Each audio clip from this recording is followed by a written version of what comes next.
Straight ahead, breaking news in Billings. Several police on scene of a stabbing. Live coverage from South 30th, where a person has been taken into custody. And new development surrounding the deadly school shooting in Colorado. We're going to have the latest on the investigation and the suspects. And I'm going to tell you why you may want to think twice about the cooking spray that is in your family kitchen cabinets. That story's coming up right now, but first, your Wake Up Montana starts right now. Breaking now. Continuing to follow breaking news in Billings, where a woman has been taken into custody after her husband was stabbed and taken to the hospital. Wake Up Montana's Melanie Willardson. She's live near South 30th, where this happened. Melanie, what can you tell us right now? Right. Well, I spoke with Sergeant Matt Lennick of the Billings Police Department. He said the stabbing took place a little before 4 a.m. this morning, and it involved a husband and wife. The suspect is a 26-year-old woman. She's accused of stabbing her husband, who is a 34-year-old man. Now, the police department said that he has at least one stab wound in the back of the head. He was taken to the hospital, and the woman has been taken into police custody. Live in Billings, I'm Melanie Willardson for Wake Up Montana. Melanie, thank you very much for that update. Right now, 2 suspects are in custody, both believed to be students after a deadly shooting in Colorado. It happened at a charter school, killing a classmate and injuring 8 others. Yeah, the shooting follows the 20th anniversary of one of the nation's worst school shootings. Now, it happened around 2 p.m. yesterday at STEM Schools Highland Ranch in Douglas County. An 18-year-old was killed. Authorities say the other injured students range in ages from 15 years up, and those students remain in area hospitals right now. Some of them, they're in critical condition. Now, overnight, police in Colorado, they searched the home of the suspect. That suspect is Devin Erickson. Now, according to a sheriff's office tweet, that's what they're saying. Now, a car sprayed with graffiti was towed away from the home. Tactical teams swarmed the school, and after entering, they were able to get control of both suspects and place them into custody. Listen. She said, "Mom, I love you. It's not just a drill. It's a real lockdown, Mom. There's shootings." My daughter called me and she said, "Mommy, there's gunshots at the school." And I just stopped what I was doing and I just ran into my car to get over here as quickly as I could. The STEM school is only 7 miles from Columbine, where just 20 years ago, 13 people were gunned down. Not a Helena. Oh, no, go ahead. Yeah, where first responders are preparing for emergency situations. It's happening at Fort Harrison. Yeah, Wake Up Montana's Jessica Watt. She has a look at how they're training. Well, guys, you might notice a heightened of emergency vehicles today at Fort Harrison, but there's nothing to worry about as it is just a drill. The Montana National Guard, along with local law enforcement and first responders, will be conducting an active shooter exercise. This will help develop coordination of command and control between the different agencies. Officials say drills like these will help first responders work together to handle an emergency more efficiently. There's no threat to the public, but residents can expect it to be a little noisy in the area.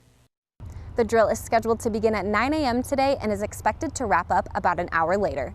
Reporting in Fort Harrison, I'm Jessica Watts, Wake Up Montana. Jessica, thank you very much. I posted on social media earlier, there's like if you type in 100 on your phone, you get this fancy like red 100 with like all these like crazy cool graphics. I had a story earlier about people who smile live longer. Yeah. And I feel like we're gonna live to be like 200 today with how much we're laughing. I know, I'm with you on that. Hey, Majestic, we're still smiling, even if it's gonna be a little stormy out there this morning. Hey, what's wrong with a good storm? Exactly.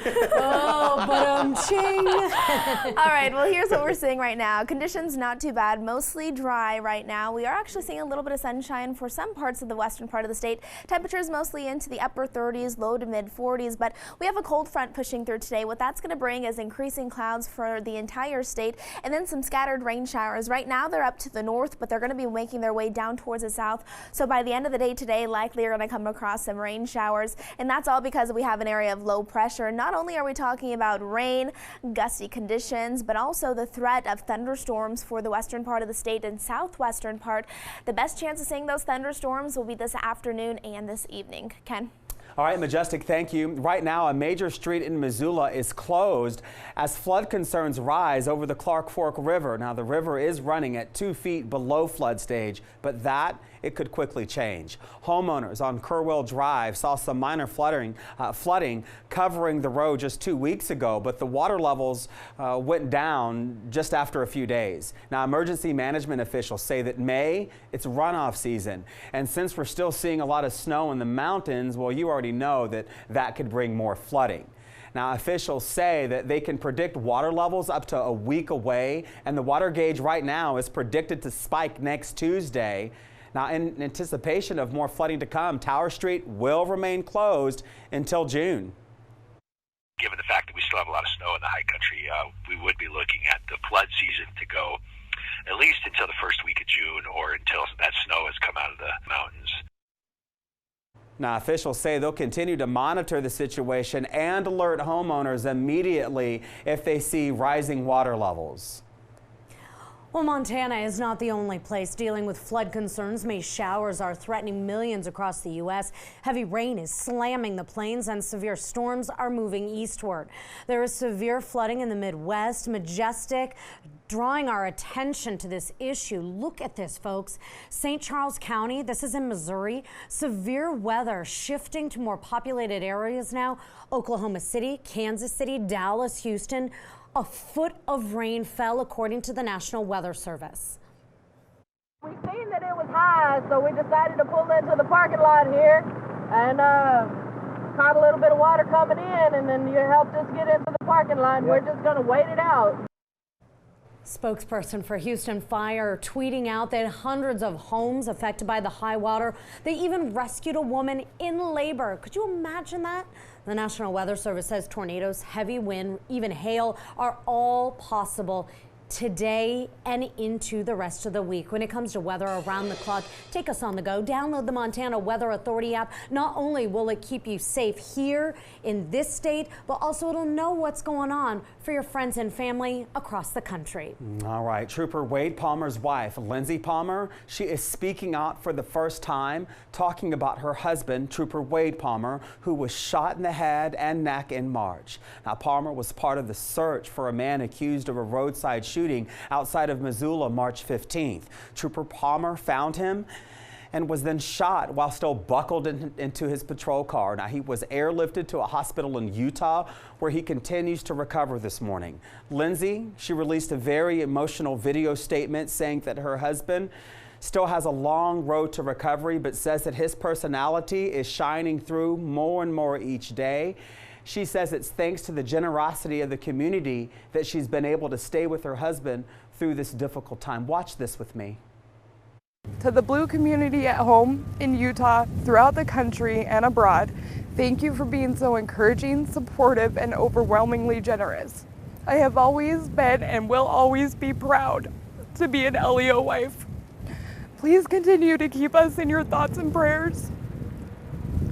I need to get back to my husband now, and I hope you all enjoy the benefit. From the bottom of my heart, thank you so much. Trooper Palmer still has a number of surgeries in his future. Of course, we'll continue to monitor his medical status and update you with new information as it becomes available. Breaking now. And Lindsay, really quickly, thank you so much for your sacrifice as well during this very difficult time. Breaking overnight, Iran has announced that it is partially withdrawing from the nuclear deal it signed with world powers. A move comes a year to the day since the United States pulled out of the agreement.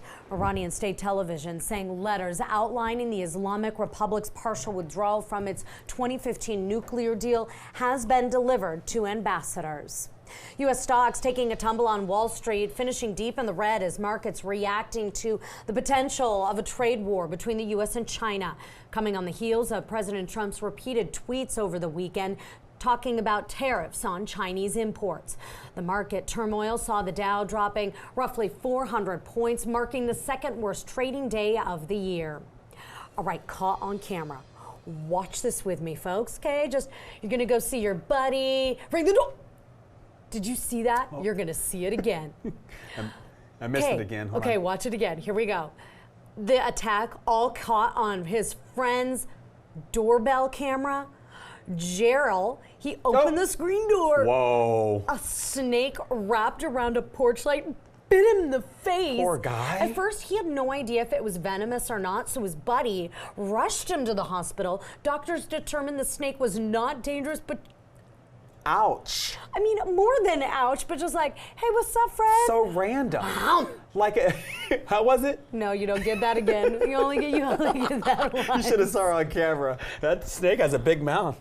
Just, but it was like so little, though. Getting bit in the face by a snake. All right, we got to move on. I don't even know what to say.